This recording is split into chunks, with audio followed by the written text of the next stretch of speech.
The phone call came at 7:43 on a Tuesday evening. I remember because I was staring at my Cartier watch, the one my father gave me when I graduated from Wharton, wondering if I should wear it to dinner with my parents tonight. A peace offering, maybe. A reminder of better times. The screen lit up with Marcus Thorne's name, and something in my chest tightened before I even answered. "Eleanor, don't go to that dinner." His voice was clipped urgent in a way I'd never heard before. Marcus had been my attorney for 3 years, and he was always measured, always calm. "Not tonight." "What are you talking about?" I set down the silk dress I'd been holding, my hands suddenly cold. "Your parents filed an emergency guardianship petition this morning. They're claiming you're mentally incompetent to run Vance Innovations." The coat I'd draped over my arm slipped through my fingers and pooled on the marble floor. For a moment, I couldn't breathe. Couldn't think. The words didn't make sense, like he'd spoken them in a foreign language. "That's impossible. I just closed a $20 million deal with Quantum Systems last week. The board gave me a standing ovation."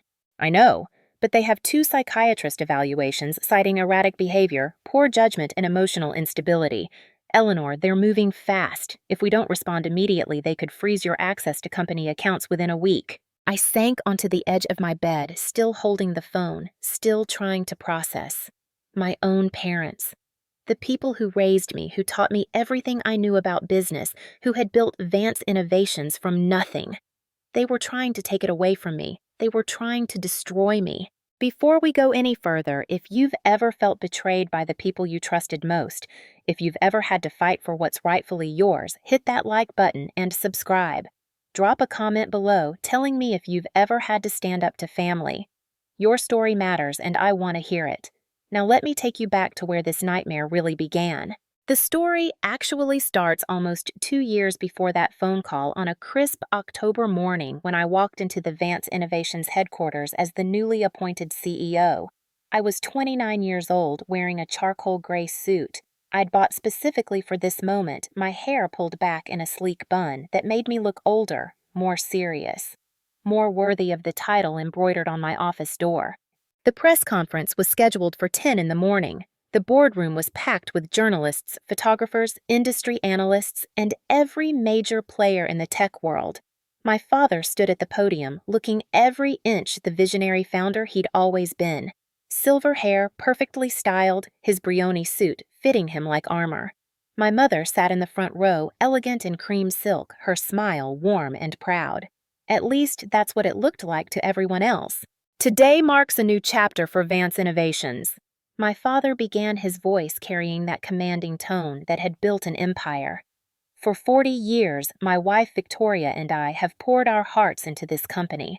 We've weathered storms, celebrated triumphs, and always kept our eyes on the future. Today, we're taking the next step in that journey. Today, we're entrusting that future to the next generation." He gestured to me, and I stood up, feeling hundreds of eyes on me. The applause was polite but measured. They were waiting to see if I would fail. "My daughter Eleanor has proven herself time and again. She earned her MBA from Wharton at the top of her class. She spent 3 years at Goldman Sachs before joining Vance Innovations as VP of Strategic Development. In that role, she spearheaded our expansion into the Asian markets, resulting in a revenue increase of 28%. She secured the partnership with Takeda Technologies that revolutionized our supply chain. She's ready, and it's time for Victoria and me to step back and let her lead." The applause was louder this time, but I caught the glances exchanged between board members. The skeptical lift of eyebrows, the whispered comments behind hands. I was young. I was a woman in a male-dominated industry, and most damning of all, I was the boss's daughter. I stepped up to the podium, my prepared speech feeling suddenly inadequate, but I'd learned from the best. I looked directly at the cameras and spoke with conviction. "Thank you, Dad, Mom. Your legacy is one I'll honor every single day." I paused, letting that sink in before pivoting. "But I'm not here to maintain the status quo. I'm here to push boundaries. The tech industry is evolving faster than ever, and Vance Innovations needs to evolve with it. Over the next year, we'll be launching 3 new initiatives focused on artificial intelligence, sustainable technology, and global accessibility. We're not just building products, we're building the future." The room erupted in questions. I fielded them all one by one, never hesitating, never fumbling. I'd spent weeks preparing for this moment, memorizing data, anticipating concerns, crafting responses that were both ambitious and grounded in reality. By the time the press conference ended, I saw something shift in those skeptical faces. Maybe, just maybe, I could do this. My father shook my hand on a stage, pulling me into a brief hug for the cameras. "Well done, Eleanor," he whispered in my ear. But his grip on my shoulder was just a fraction too tight, his smile just a fraction too stiff. I told myself I was imagining it. The first 3 months were a whirlwind. I threw myself into the work with an intensity that bordered on obsession. I was in the office by 6 every morning and rarely left before midnight. I attended every meeting, reviewed every report, met with every department head. I needed them to see that I wasn't just the boss's daughter coasting on nepotism. I needed them to see that I could lead. And it was working. Our Q4 earnings exceeded projections by 15%. The AI initiative I'd proposed was gaining traction with major clients. Tech publications were starting to feature me in articles with titles like "The New Face of Innovation" and "Eleanor Vance Carrying a Legacy into the Future." But beneath the success, something was shifting. Something I didn't recognize at first because it was so subtle, so carefully orchestrated. It started with small things. I'd schedule a meeting with a key client only to arrive and find my father had already met with them that morning, offering additional perspective on our proposal. I'd make a decision about resource allocation only to have my mother gently suggest in the next board meeting that perhaps we should reconsider and get more input from senior advisors. "Eleanor, sweetheart," my mother said to me after one particularly frustrating meeting where she'd undermined my proposal for expanding our R&D budget. We were in her office, a space that smelled of expensive perfume and old money. "I'm not questioning your judgment. I'm trying to help you. The board needs to see that you're willing to listen, to be collaborative. You can't just charge forward with every idea." "But the data supports this expansion," I argued, feeling like a child defending her homework. "We're falling behind competitors in innovation. If we don't invest now, we'll lose market share." "Of course, dear, and we will invest. But there's a way to do these things, a finesse required. Your father and I have decades of experience navigating board politics. Trust us, we're on your side." I wanted to believe her. God, how desperately I wanted to believe her. The second major incident happened during a crucial pitch to a Japanese conglomerate worth $200 million. I'd been preparing for months, learning key phrases in Japanese, studying their corporate culture, building a presentation that was perfect down to the last detail. The meeting was set for 2 in the afternoon in our main conference room. I arrived at 1:30 to do a final tech check. The room was empty, the presentation loaded and ready. I went back to my office to review my notes one last time. At 1:55, I walked back to the conference room and found my father already there, mid-presentation, with the Japanese executives nodding and taking notes. My heart stopped. I stood in the doorway, paralyzed, watching my father deliver my pitch, my words, my ideas with a fluency and confidence that made them sound like they'd always been his. He saw me and didn't even pause. "Ah, Eleanor, perfect timing. I was just walking our guests through the technical specifications. Why don't you join us?" I sat down numb and watched him finish my presentation. The executives were impressed, asking detailed questions that my father fielded with ease. Because of course he could. I'd sent him the full briefing document last week, thinking he'd want to be informed, never imagining he'd use it to steal my moment. After the meeting, after the executives left with promises to review our proposal, I confronted him in the hallway. "What the hell was that?" My voice was shaking. "That was my pitch. My deal. I've been working on this for 4 months. "And you did excellent at work," he said smoothly, not even having the decency to look ashamed. "But the Nakamura group is old-fashioned. They prefer to deal with senior leadership, someone with experience. I was helping you close the deal by cutting me out of it entirely." "Eleanor, don't be dramatic. You were there. You participated. And when they sign, it'll be your name on the contract. Isn't that what matters, the win?" He walked away before I could respond, leaving me standing in that hallway feeling small and foolish and somehow guilty for being angry at all. The deal did close. 2 weeks later, we signed a contract worth $210 million. The board congratulated me. There was a company-wide email celebrating the win. My name was on everything. But I knew the truth, and so did my father. That night, I went home to my apartment overlooking Central Park and poured myself a glass of wine I didn't drink. I sat on my balcony in the October chill and wondered if this was what success was supposed to feel like. Hollow, borrowed, like wearing someone else's clothes that didn't quite fit. Winter came, and with it more warning signs I refused to see. In December, during our annual holiday party, I overheard a conversation I wasn't meant to hear. I'd gone to the executive lounge to take a phone call from a West Coast client, and as I approached the door, I heard voices inside. One was my father. The other was Jonathan Blackwood, our most senior board member and my father's closest friend.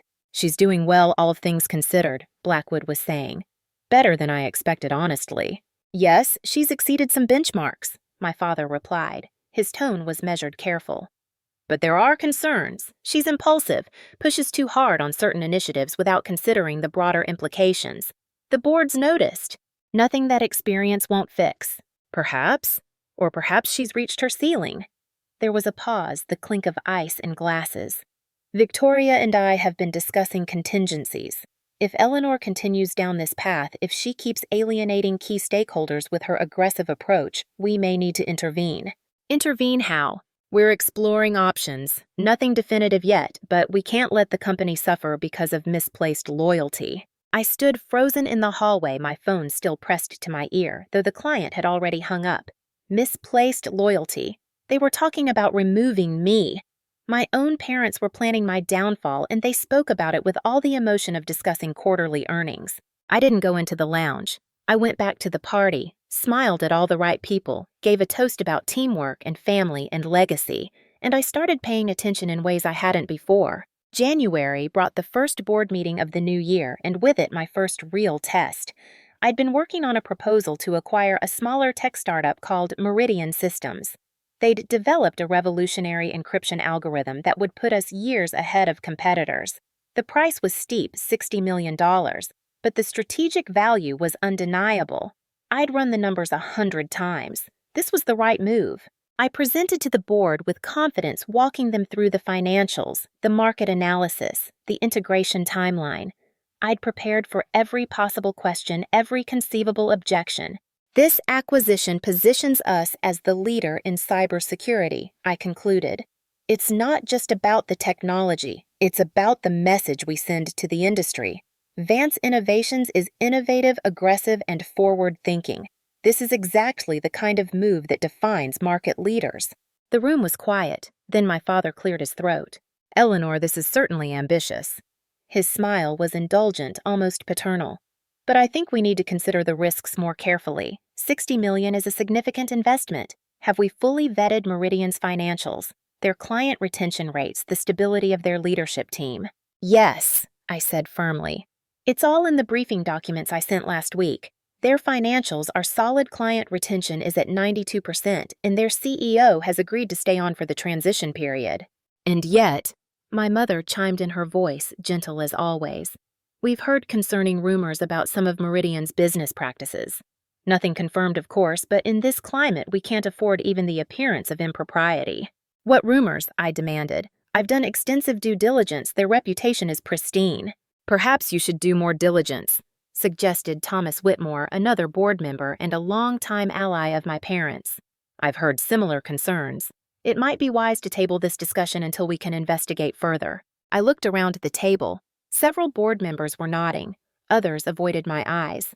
The vote when it came was 7-4 against proceeding with the acquisition. After the meeting, I pulled my father aside. "Those rumors about Meridian, where did they come from?" "Does it matter?" He was already gathering his papers, ready to leave. "The board has spoken. Sometimes Eleanor leadership means accepting that you don't always get your way." But I couldn't let it go. I spent the next week digging into Meridian Systems, looking for any hint of the impropriety my mother had mentioned. There was nothing. Their record was impeccable. The rumors, it seemed, had materialized out of thin air just in time to kill my proposal. And then 3 weeks later, I found out why. I was reviewing financial statements when I noticed a transaction that caught my eye. A consulting fee paid to something called Meridian Strategic Group. Not Meridian Systems, the company I'd wanted to acquire.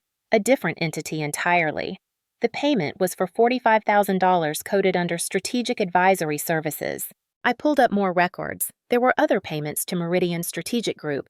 $12,000 in November, $28,000 in December, $32,000 in January, all coded the same way, all approved by my father during his final months as CEO. I called our CFO, a man named Robert Chen, who'd been with the company for 15 years. Robert, what can you tell me about Meridian Strategic Group? There was a pause. I'm not familiar with that entity. Let me pull up the records. Another pause longer this time. Interesting. These payments were approved by your father directly. There's no contract on file, no scope of work, no deliverables documented. Who are they? I have no idea. The payments go to an account in the Cayman Islands. That's all I can see. I thanked Robert and hung up. Then I called Marcus Thorne. If anyone could trace a shadow payment to an offshore account, it was Marcus. What he found 2 weeks later made my blood run cold. Meridian Strategic Group was a shell company. It had been created 6 months before I became CEO, and its sole purpose seemed to be receiving payments from Vance Innovations. The money then flowed to several other accounts, eventually landing in personal accounts belonging to various individuals. Including Marcus discovered accounts linked to my parents. They weren't just undermining me, they were stealing from the company. But I couldn't prove it. Not definitively. The trail was too complex, too carefully constructed. And if I accused them without ironclad evidence, I'd look paranoid, unstable, exactly what they'd been quietly suggesting to the board for months.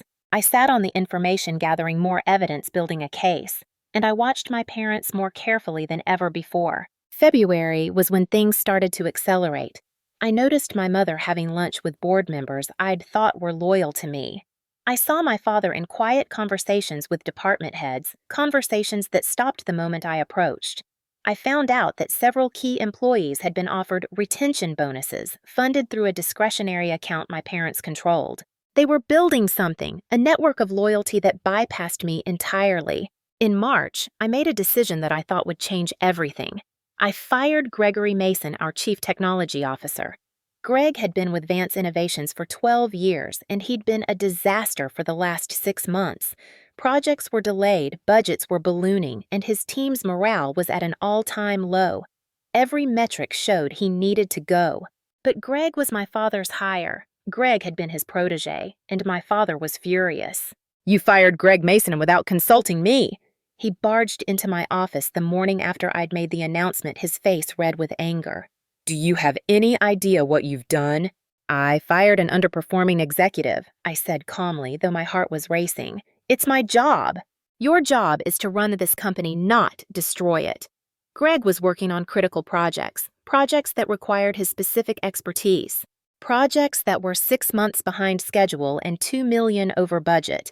His team submitted a formal complaint about his management style. I had no choice. "You always have a choice, Eleanor, and you chose wrong." He leaned on my desk, his voice dropping to something dangerous. "This company has relationships, understandings, loyalties that you clearly don't appreciate. Greg Mason may not have been perfect, but he understood how things work here. You're so busy trying to prove yourself that you're alienating the people who've made this company what it is. People like you." The words hung between us. My father straightened his expression, going cold. "Be careful, Eleanor. You're not as secure in that chair as you think you are." He left and I sat there shaking. That had been a threat, a direct, undeniable threat. The next board meeting was brutal. My decision to fire Greg Mason was the first item on the agenda brought up by Blackwood as a matter of concern. "I'm worried about the pattern we're seeing," Blackwood said, his voice grave. "Eleanor making unilateral decisions without board input. This is exactly the kind of impulsive behavior that concerns us." "It wasn't impulsive," I argued. "I have documentation of Greg's performance issues going back 8 months. His termination was justified and necessary." "Perhaps," my mother said softly. "But the optics are troubling, dear. Greg was respected. He had relationships with key clients. By firing him so abruptly, you've sent a message that loyalty doesn't matter here." "Loyalty does matter," I shot back, "but performance matters more. If we keep underperforming executives just because they've been here a long time, we'll never move forward." The discussion went on for an hour. In the end, my decision stood, but barely. The vote was 6-5 in my favor, and I could see the cracks forming. I was losing support one board member at a time. April brought a small victory. I closed a major deal with a European telecommunications company, a contract worth $90 million over 3 years. It was all mine. No interference from my father, no last-minute interventions from my mother.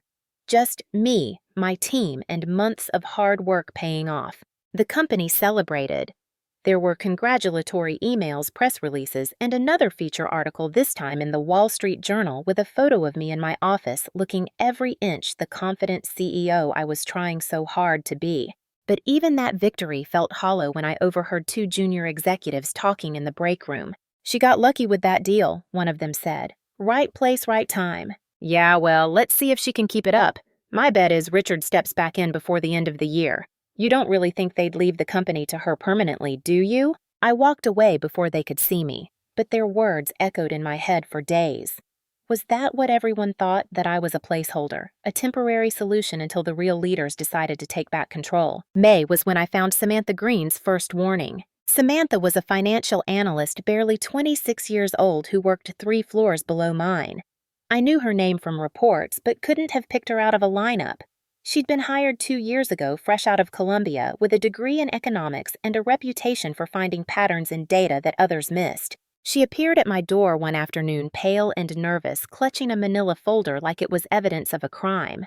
Which, as it turned out, it was. "Ms. Vance, I need to show you something. Please, and please don't tell anyone I'm here." I gestured her inside and closed the door. "What is it?" She opened the folder with shaking hands. Inside were printouts of emails, transaction records, and financial statements that I recognized as internal company documents. "I was running an audit on discretionary accounts," she began, her voice barely above a whisper. "Just routine checks, nothing unusual. But I found these transactions that didn't make sense. Payments to consulting firms that don't seem to exist. Advisory fees with no accompanying reports. Bonuses paid to employees outside the normal compensation structure." I took the documents and started reading.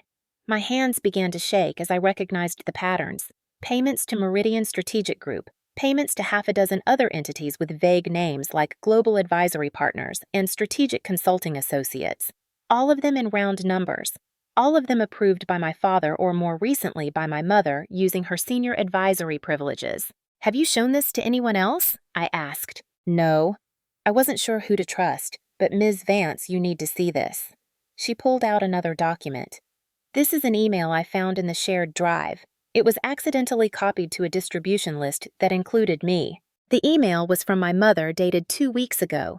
The subject line read, 'Support for upcoming transition.' I read it 3 times each word, feeling like a punch to the gut. 'Dear friends, thank you for your continued patience during this difficult period.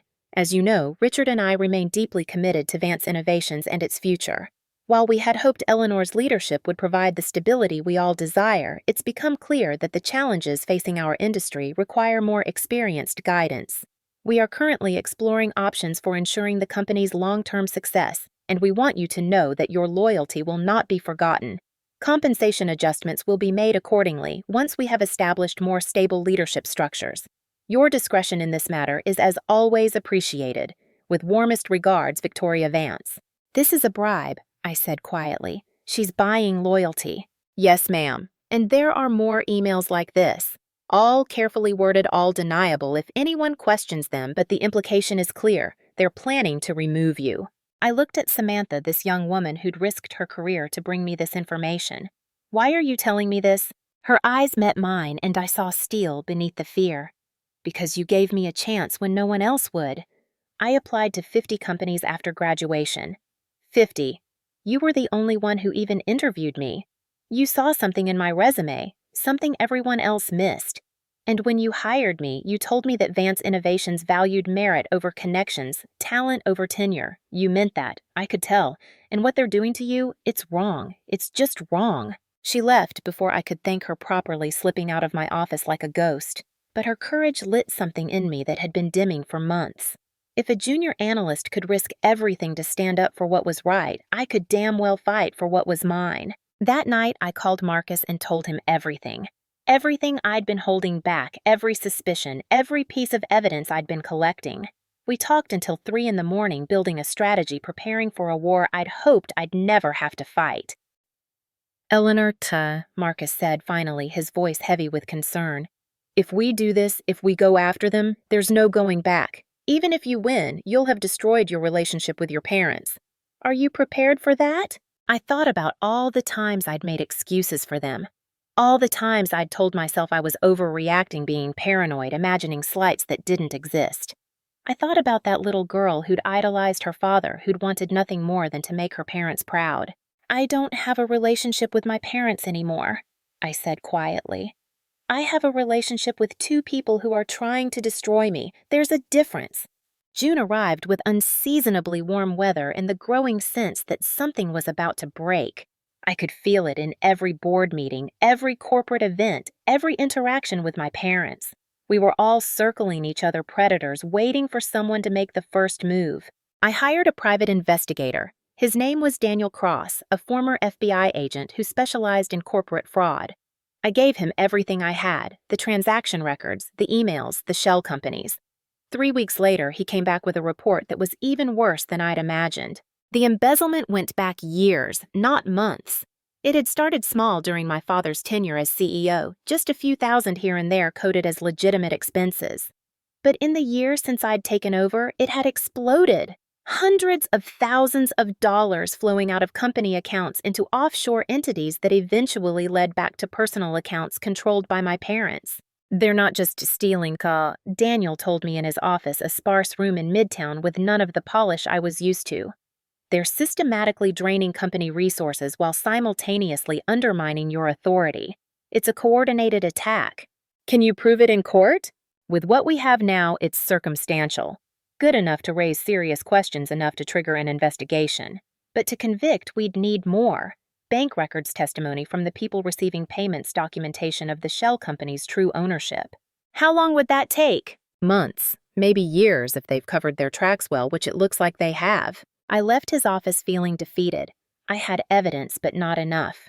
I had suspicions, but not proof. And meanwhile, my parents were moving forward with their plan to remove me. The breaking point came in early July, right before the 4th of July weekend. I'd planned to spend the holiday at my apartment working on strategy with Marcus building our case. But my mother called and insisted I come to the Hamptons estate for a family dinner. Just the three of us, she said, her voice warm and maternal. No business talk, no company politics. Just family. Please, Eleanor, it's been so long since we've really talked. Every instinct told me not to go. But I was exhausted from months of fighting, worn down by the constant warfare. And some small, stupid part of me still hoped that maybe, just maybe, we could find our way back to being a family. I drove out to the Hamptons on Friday evening, watching the sun set over the ocean as I approached the estate. The house looked like something from a magazine, all white columns and manicured lawns, the kind of place that spoke of old money and older traditions. I'd grown up here, spent summers running through these rooms, learning to swim in that pool, having dinner on that terrace. It felt like a lifetime ago. My parents were waiting on the terrace, drinks in hand, the table set for 3. My mother wore a flowing white dress that made her look younger than her 58 years. My father was in khakis and a polo shirt, the picture of casual wealth. They both smiled as I approached, but neither smile reached their eyes. "Eleanor, darling, you made it." My mother kissed my cheek. "You look thin. Are you eating enough?" "I'm fine, Mom." "Well, we'll fix that tonight. Chef prepared your favorite, lobster risotto, just like he used to make for your birthday." We sat down, and for the few minutes it was almost normal. We talked about the weather, about the neighbor's new yacht, about nothing important. I started to relax, to think maybe this could be what my mother promised. Just family. Then my father set down his wine glass and looked at me with an expression I'd seen before in boardrooms. Clinical. Calculating. "Eleanor, your mother and I need to talk to you about something important." Here it was. I set down my fork and met his gaze. "I'm listening." "We're concerned about you," my mother said, reaching across the table to pat my hand. I didn't pull away, but I wanted to. "The stress you've been under, the long hours, the pressure, it's taking a toll." "I'm handling it fine." "Are you?" My father leaned forward. "Because from where we're sitting, it looks like you're barely keeping your head above water. The Greg Mason situation was a disaster. You've alienated half the board. Your decision-making has become erratic." "My decision-making is sound. The numbers prove it." "Numbers aren't everything, Eleanor." My mother's voice was still gentle, still concerned, but there was steel underneath. Leadership is about more than quarterly earnings. It's about relationships, about trust, about knowing when to ask for help. Like you two have been helping me. The words came out sharper than I intended, but I didn't take them back. My father's expression hardened. What's that supposed to mean? It means I know what you've been doing. The undermining, the quiet conversations, the emails promising bonuses once you're back in control. Did you think I wouldn't find out? My mother withdrew her hand from mine. Eleanor, you're being paranoid. Everything we've done has been in the best interest of the company. Really, and the payments to shell companies, the embezzlement that was in the company's best interest too. The silence that followed was deafening. My father's face went red, then white. My mother's mask of concern finally cracked, revealing something cold and calculating underneath. You've been spying on us, my father said quietly. Going through confidential records making accusations you can't prove. I can prove enough. I stood up my chair, scraping against the stone terrace. I know about Meridian Strategic Group. I know about Global Advisory Partners and Strategic Consulting Associates. I know about every fake consulting firm you've created to funnel money out of the company, and I know about your plan to have me declared mentally incompetent so you can take back control. Sit down, Eleanor. My father's voice was hard now, all pretense of concern gone. You're making wild accusations based on nothing but your own paranoia, which frankly only proves our point. Your point? That you're not stable enough for this position. My mother stood as well, and for the first time I saw the real her. Not the gentle, supportive mother she'd always pretended to be, but someone cold and ruthless, someone who saw me as nothing more than an obstacle to remove. We built this company from nothing, Eleanor. 40 years of our lives, our blood and sweat and tears. Just because we put your name on the door doesn't mean it's yours. I earned that position. You were given that position, my father corrected, and now we're taking it back. Not out of malice, Eleanor, out of necessity. You're not ready. Maybe you'll never be ready, but we can't let you destroy everything we've built while you figure that out. I looked at both of them, really looked at them, and felt something break inside me. Not my heart. That had been breaking for months. But the last thread of hope I'd been clinging to, the desperate belief that underneath everything they still loved me. So that's it. You'll destroy my reputation, steal from the company, lie to the board, anything to get what you want. We're protecting what's ours, my mother said simply. You'll understand someday when you're older, when you have children of your own. Sometimes love means making hard choices. This isn't love. My voice was shaking now, but not with fear, with rage, with betrayal, with the crystallizing understanding that I'd been fighting shadows when I should have been preparing for war. This is greed. This is ego. This is two people who can't accept that their time is over. I grabbed my purse and headed for the door. My father's voice stopped me. Eleanor, walk away from this house right now, and you're walking away from everything. The company, the family, all of it. Is that really what you want? I turned back to face them. They stood together on that perfect terrace, backlit by the setting sun, looking like they'd stepped out of a painting. The perfect American success story. The perfect family. I want the truth. I want justice, and I want you both out of my company. It's not your company, my father said quietly. It never was. I left without another word, drove back to the city in a blur of tears and fury.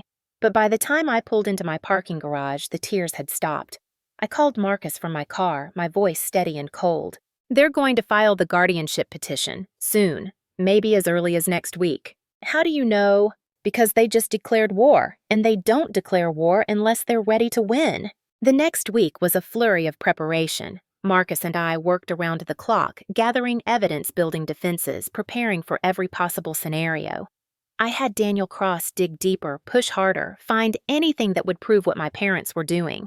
And I went to the office every day, smiled at the right people, attended the right meetings, performed the role of the confident CEO, while my world crumbled around me.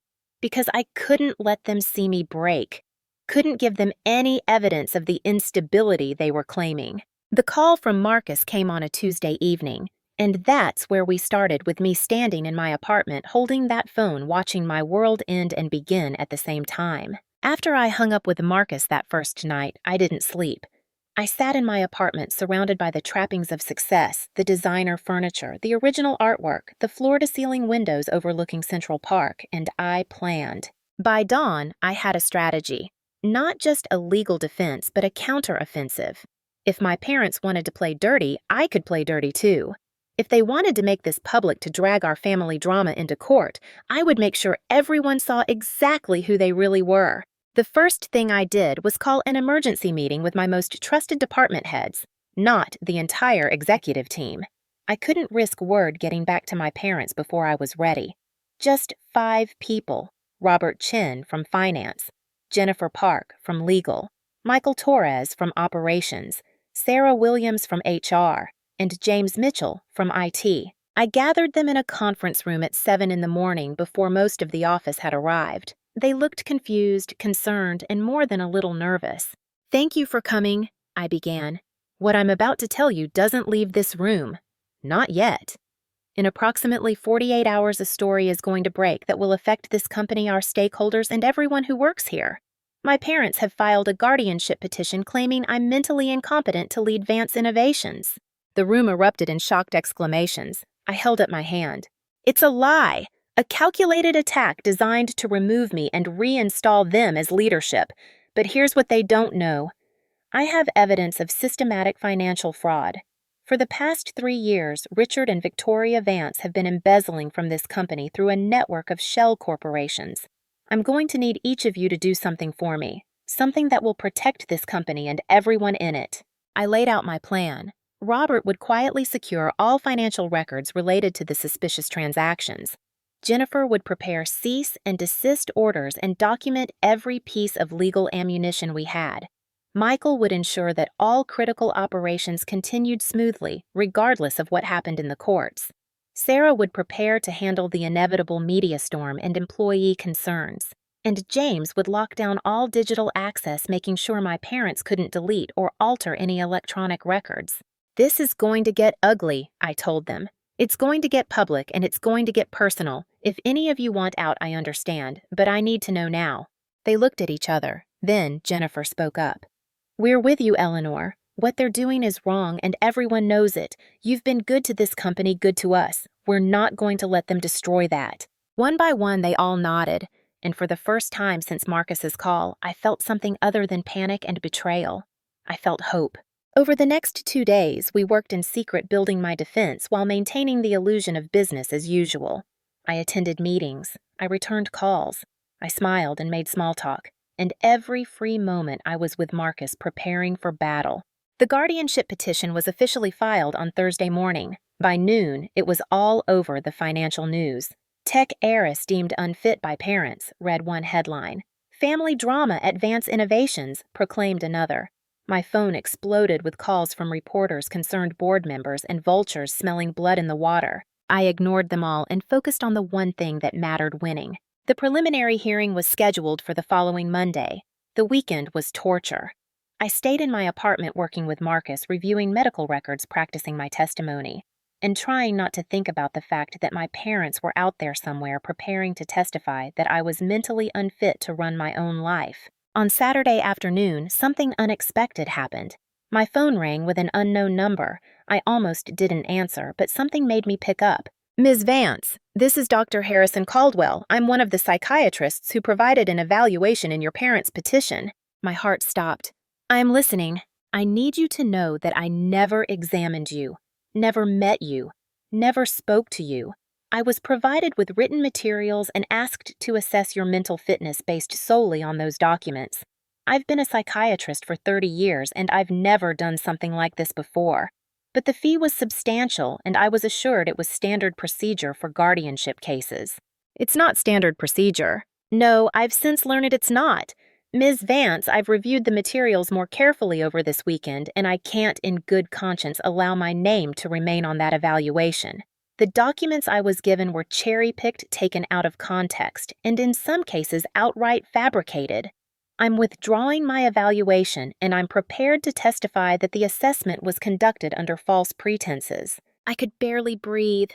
"Why are you telling me this?" "Because I'm a doctor, not a hired gun. And because what's being done to you is medical malpractice dressed up as family concern, I won't be part of it. He gave me his contact information and hung up. I immediately called Marcus, who let out a string of profanity I'd never heard from him before. "This changes everything," he said. "If one psychiatrist is withdrawing, the other evaluation becomes suspect too. Eleanor, we might actually win this." "We will win this," I corrected, "because I'm done playing defense." Monday morning arrived cold and clear. I dressed carefully in a navy suit, simple jewelry, minimal makeup. I needed to look competent, controlled, and completely sane. Marcus met me at the courthouse along with Jennifer from legal and Daniel Cross, my investigator. The courtroom was smaller than I expected, clinical, cold. My parents sat on one side with their attorney, a man named Harrison Whitmore, who had a reputation for winning ugly cases. They looked like worried parents, my mother in soft lavender, my father in his best suit. They'd perfected the performance. The judge was a woman in her 60s named Judith Martinez. She had a reputation for being fair but tough, someone who didn't tolerate games or dramatics.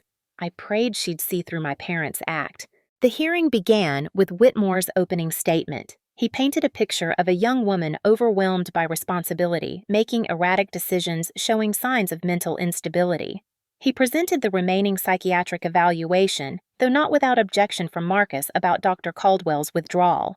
He talked about the Greg Mason firing, about my aggressive expansion plans, about concerns raised by board members. It was all lies, but it sounded convincing. Then Marcus stood up.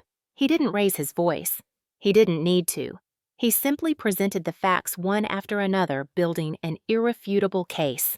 Medical reports from 3 different physicians confirming my mental and physical health.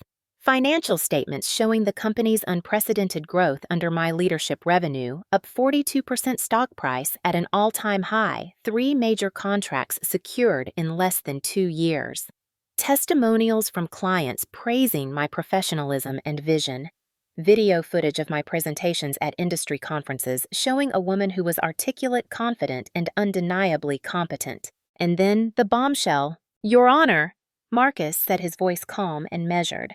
"The petitioners claim to be concerned about Ms. Vance's ability to manage company finances, yet they themselves have been systematically misappropriating those same funds." He presented the evidence.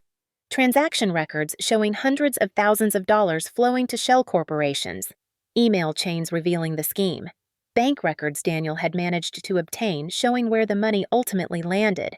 And the email Samantha had given me promising bonuses and compensation once my parents regained control. "This isn't a guardianship petition, Your Honor. It's a hostile takeover disguised as parental concern. The petitioners are attempting to remove Ms. Vance not because she's incompetent, but because she discovered their fraud." I watched my parents' faces.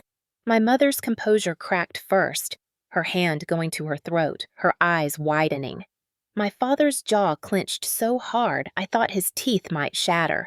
Whitmore was on his feet, objecting, arguing that this was irrelevant to the guardianship question, but Judge Martinez silenced him with a look.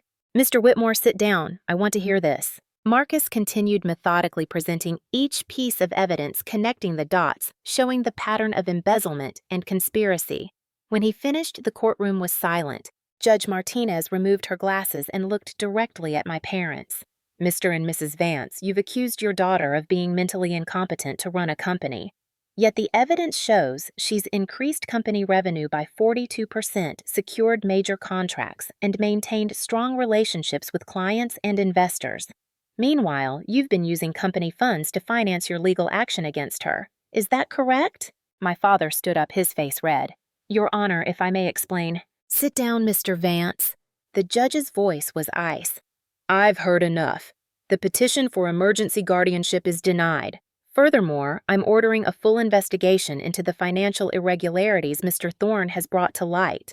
If even half of what he's presented is true, you two should be more concerned about your own legal jeopardy than your daughter's mental state. This court is adjourned." The gavel came down, and just like that it was over. I'd won. But the real victory came that evening in an emergency board meeting I'd called the moment I left the courthouse.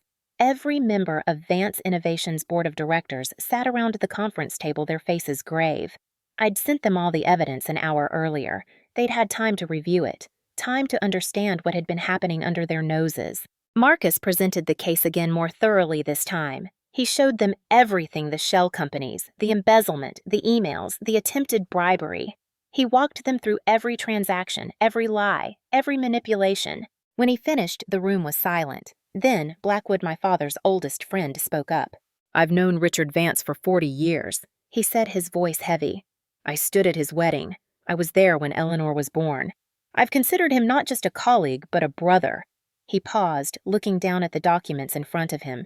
"But what I'm seeing here isn't the work of a friend or a father. It's the work of a criminal.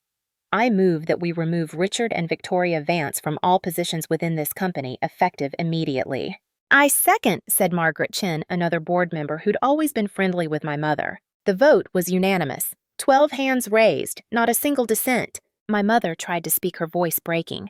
"We only wanted what was best for the company, for Eleanor. We built this from nothing, Richard and I. 40 years of our lives." "You built it," I interrupted, my voice steady and cold. "But you were willing to destroy it to keep control. That's the difference between us, Mother. I love this company more than I love winning." My father stood up, his chair scraping loudly against the floor.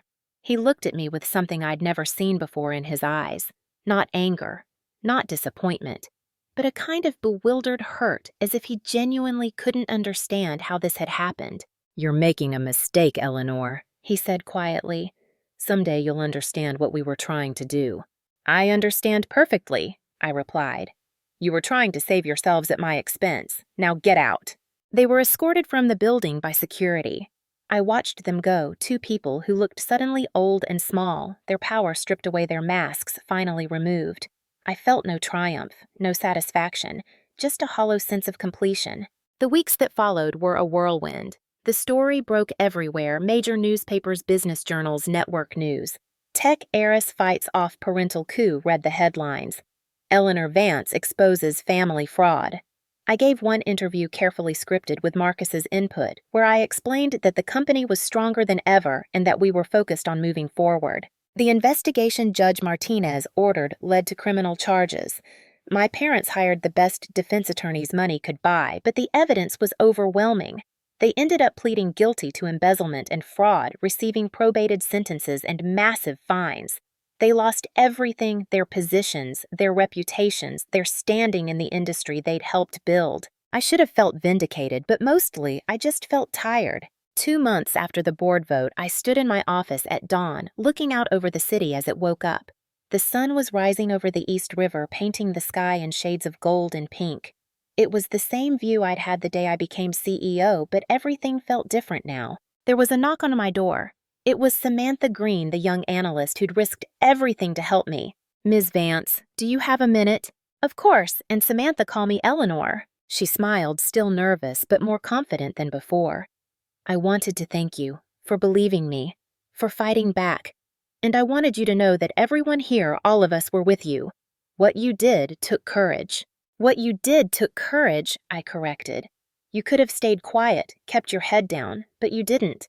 That matters more than you know." After she left, I sat down at my desk and pulled up the company's quarterly reports. Revenue was up another 12%. We'd just signed 2 new major contracts. Employee retention was at an all-time high.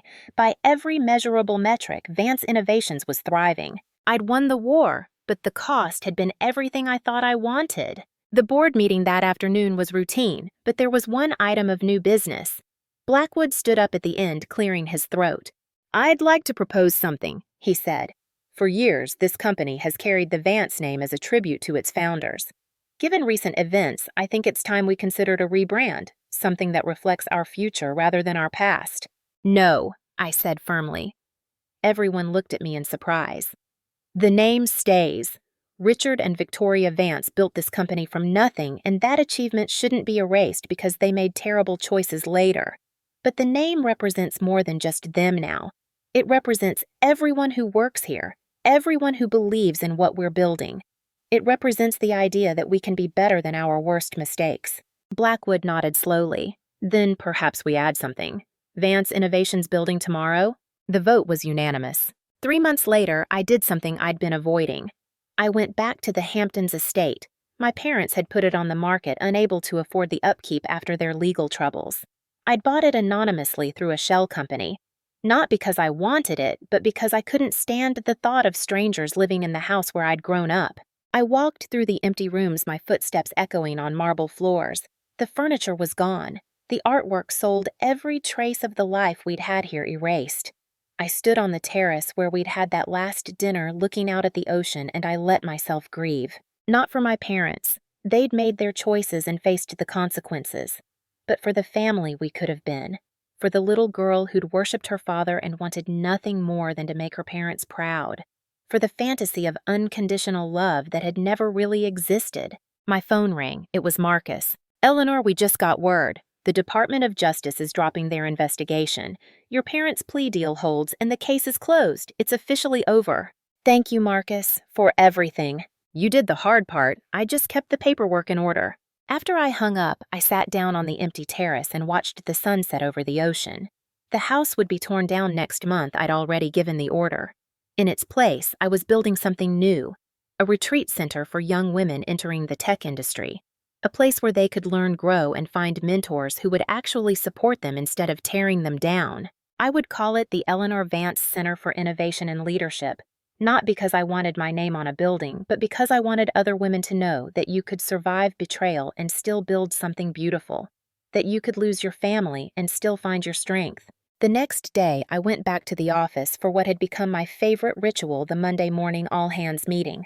500 employees gathered in our main auditorium, faces turned toward the stage where I stood. A year ago, I would have been terrified standing in front of them. Now I felt at home. Good morning, everyone. Before we dive into this week's agenda, I want to talk about something important. Over the past few months, our company has faced unprecedented challenges. We've been in the news for all the wrong reasons. We've dealt with scandal betrayal and very public family drama. I paused, looking out at all those faces. But here's what I want you to know. None of that changes who we are or what we're building. Vance Innovations is stronger today than it's ever been. Our revenue is up. Our innovation pipeline is full. Our client satisfaction scores are the highest in company history. And that's because of you, not because of me. Not because of any one person, but because of what we've built together. The applause was thunderous, and as I stood there soaking it in, I realized something profound. I'd spent so much of my life trying to earn my parents' approval, trying to prove I was worthy of the legacy they'd built. But the real legacy wasn't what they'd created. It was what I was building now, with people who believed in me, not because we shared blood, but because I'd earned their trust. That evening, I had dinner with Marcus at a quiet restaurant in Tribeca. We'd become genuine friends through all of this, bonded by shared battle scars. "How are you really doing?" he asked after we'd ordered. And don't give me the public relations answer. I considered the question carefully. I'm okay. Better than okay, actually. There are moments when I miss having parents, miss having that connection, but then I remember what that connection actually was. Manipulation, control, conditional love based on what I could do for them. I'm not missing a real relationship. I'm missing a fantasy. That's very healthy of you. I have a good therapist. I smiled. And I've learned something important. You can't build your identity on other people's approval, even if those people are your parents, especially if those people are your parents. We talked for hours about business and life and the strange turns both can take. As I walked home that night through the Manhattan streets, I felt something I hadn't felt in years. Peace. The final board meeting before the holidays was festive, complete with catered food and champagne. We'd just announced record fourth-quarter earnings and a major partnership with a European tech consortium. The mood was celebratory, and for once, I let myself enjoy it. Blackwood raised his glass in a toast. To Eleanor Vance, who showed us all what real leadership looks like. To standing up for what's right, even when it costs you everything. And to the future of Vance Innovations, which has never been brighter. Everyone raised their glasses. I stood up, feeling the weight of the moment. Thank you, all of you, for standing with me. This company is my legacy now. It was built on discipline, perseverance, and choices that were never easy but always intentional. From this day forward, betrayal will have consequences whether it comes from family or strangers. But so will loyalty, dedication, and integrity. Those are the values that will define us going forward. The applause was warm and genuine. As the meeting broke up and people mingled, I slipped away to my office one more time. I had one final task to complete. I pulled up my email and began typing. It was a message to the entire company scheduled to go out first thing in the morning. To the Vance Innovations family, as we close out this remarkable year, I want to thank each of you for your dedication, your resilience, and your faith in our mission. This year tested us in ways we never anticipated, but we didn't just survive those tests. We thrived. We grew stronger, more united, and more committed to our values. I'm proud of this company. I'm proud of what we've built together, and I'm excited about what we'll accomplish in the years to come. Here's to building tomorrow together. Eleanor. I hit send and closed my laptop. Then I walked down the hallway one last time past the executive offices, past the conference rooms, past all the spaces where I'd fought and bled and finally won. I stopped outside what used to be my father's office. It had been converted into a collaboration space now filled with whiteboards and comfortable chairs and young employees brainstorming the next big innovation. The nameplate was gone, replaced by a simple sign that read, "Think big, work hard, be kind." I smiled and kept walking toward my own office at the end of the hall. The door had my name on it in clean, simple letters, Eleanor Vance, Chief Executive Officer. Not because of who my parents were, not because of a legacy handed to me, but because I'd earned it, defended it, and made it truly mine. I sat down at my desk and looked out over the city one more time. The lights were just beginning to blink on in the twilight, each one representing someone's dream, someone's hard work, someone's hope for tomorrow. My company's lights were among them, bright and steady and strong. I'd protected what they tried to steal. I'd defended what they tried to destroy. The legacy was mine now, truly, completely mine.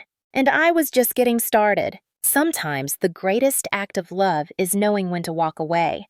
Sometimes the strongest thing you can do is refuse to let someone diminish you, even if they share your blood. I built my empire, defended my legacy, and found my strength not in spite of my family's betrayal, but because of it. They wanted to break me. Instead, they forged me into something unbreakable. So here's my question for you. Have you ever had to choose between loyalty and self-preservation? Have you ever had to fight the people who were supposed to fight for you? Drop your story in the comments. Hit that subscribe button if you believe standing up for yourself is never wrong, even when it costs you everything. And smash that like button if you know that sometimes the family you need isn't the one you're born into, but the one you choose. Your story matters, your strength matters, and you are never alone in this fight.